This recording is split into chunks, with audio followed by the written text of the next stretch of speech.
Coucou et bienvenue dans cette nouvelle vidéo, courte vidéo de conseils de lecture engagés pour faire honneur à ce mois de mars fort en événements politiques et sociaux, puisqu'on a eu le 8 mars, la journée internationale des droits des femmes, et cette vidéo est tournée en plein d'entre-deux tours des municipales, donc c'est important pour moi de proposer des lectures sur des sujets variés mais toujours engagés.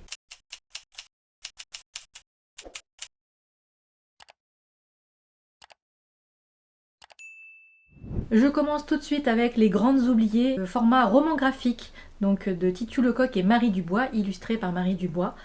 Vraiment un roman graphique coup de cœur. Donc c'est une adaptation de l'essai du même nom de l'autrice qui va reprendre depuis la préhistoire jusqu'à l'époque contemporaine tous les mécanismes, tout ce qui a fait que les femmes ont été oubliées de l'histoire. Il y a plusieurs phases évidemment. Et donc c'est fait avec beaucoup de pédagogie, beaucoup d'humour aussi. On n'a pas l'impression de lire quelque chose qui nous force à penser d'une certaine manière, mais juste à nous montrer par des exemples drôles, marquants, révoltants évidemment.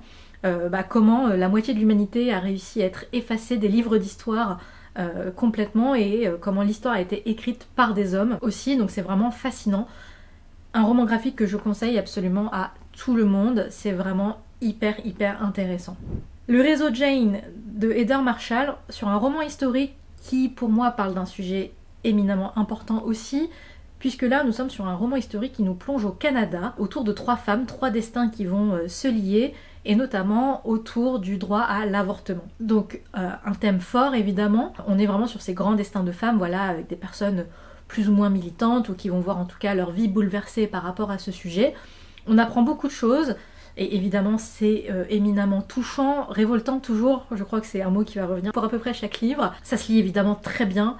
Ça avait été aussi une très bonne lecture à l'époque, en tout cas j'en garde un excellent souvenir. Et à l'heure actuelle où ce droit pourrait être remis en cause, je pense que c'est important de lire tout ce que nos ancêtres ont pu faire pour obtenir ce droit. On part sur de la dystopie très différente, Viande de Martin Arsinek, un auteur tchèque complètement méconnu qui là a l'occasion d'être édité au Mont Métallifère.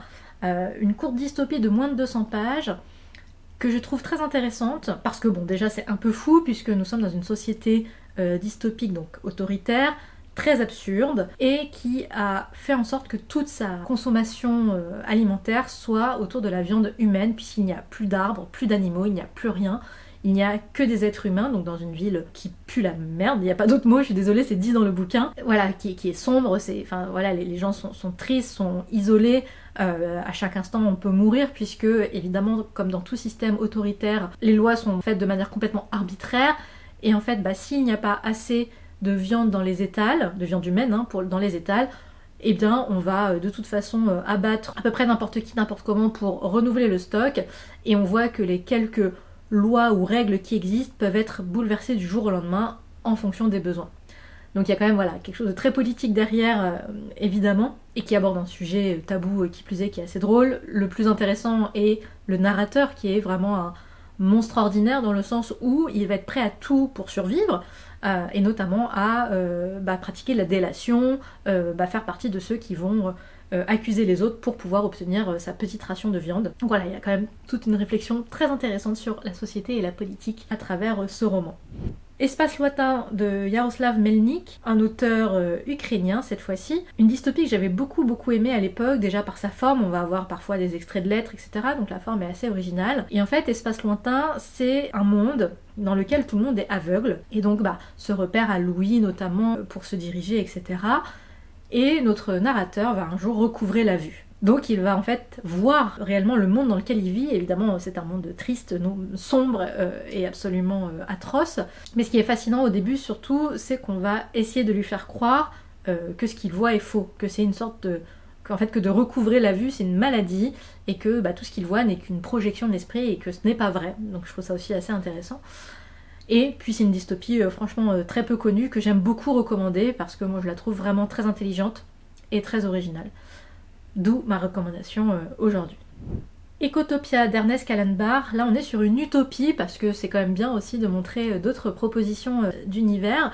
Et ce qui est intéressant, c'est qu'Ecotopia est un vieux bouquin, ça a été écrit il y a fort longtemps, et qui imagine un journaliste, il me semble, j'avoue que j'ai un petit trou de mémoire, en tout cas un personnage qui va arriver dans cette cité d'Ecotopia et qui va découvrir tout ce qui a été mis en place dans cette utopie, donc petite ville américaine, qui a décidé de tout changer d'un point de vue de la gestion humaine, de l'environnement, de tout ça. Donc voilà, une lecture qui peut faire du bien, surtout en ces temps incertains, très intéressante, et je trouve ça vraiment fascinant, le fait que c'est écrit il y a quelques temps déjà maintenant, pour proposer finalement une alternative qu'on n'a toujours pas mise en place, mais qui pourrait être intéressante.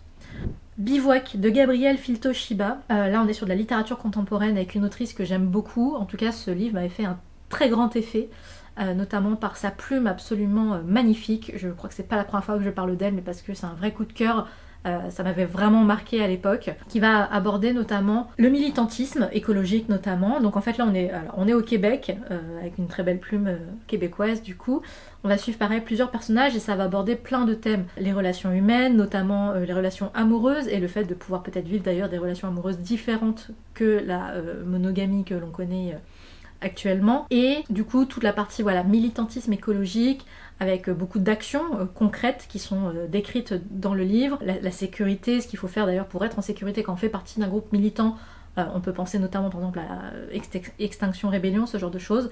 Enfin vraiment c'est le genre de bouquin qui donne envie de faire partie d'une association après, parce que vraiment c'est révoltant évidemment les injustices que les personnages vont subir et qui existent malheureusement.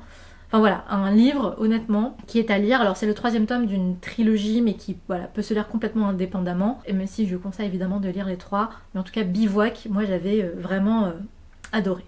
Viendra le temps du feu de Wendy Delorme. On repart sur de la dystopie avec une plume française d'une poésie incroyable, une société toujours évidemment autoritariste et pas très féministe, on va dire ça comme ça. Et donc là on est sur un côté politique, certes social, mais aussi on va aborder la question de l'identité de genre, de la sexualité évidemment, et aussi de la sororité, avec notamment en fait à travers cette ville dystopique en fait une autre communauté de femmes qui existe et qui a été anéantie par le pouvoir en place.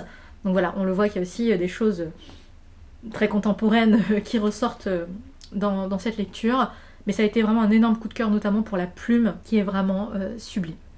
Je termine avec Badgents de Delphine Minoui, un ouvrage que j'aime beaucoup aussi et qui est vraiment nécessaire de remettre au goût du jour, puisqu'on va suivre la vie de Badgents, une jeune fille iranienne qui va se battre pour sa liberté. Une plume incroyable, beaucoup d'émotions, et au vu de l'actualité encore une fois politique actuelle, je pense que remettre l'Iran sur le devant de la scène, ça fait toujours du bien de voir aussi ce pourquoi est-ce que ces femmes se sont battues et continuent de se battre d'ailleurs. Et on a vraiment un court roman hyper percutant. Je sais qu'à chaque fois que je l'ai recommandé ou que des gens l'ont lu, ils ont adoré, c'est toujours un coup de cœur.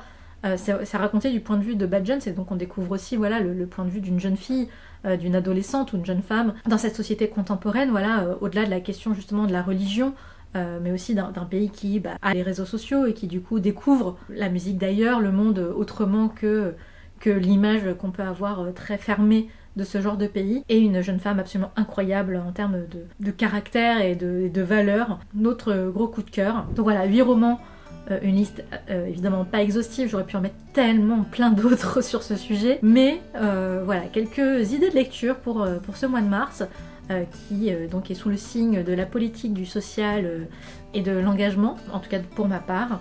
S'il y a des romans que tu as lus, que tu aimerais lire, que tu as aimé ou pas, enfin voilà, n'hésite pas à laisser un commentaire, et on se retrouve très vite pour une nouvelle vidéo. Ciao ciao.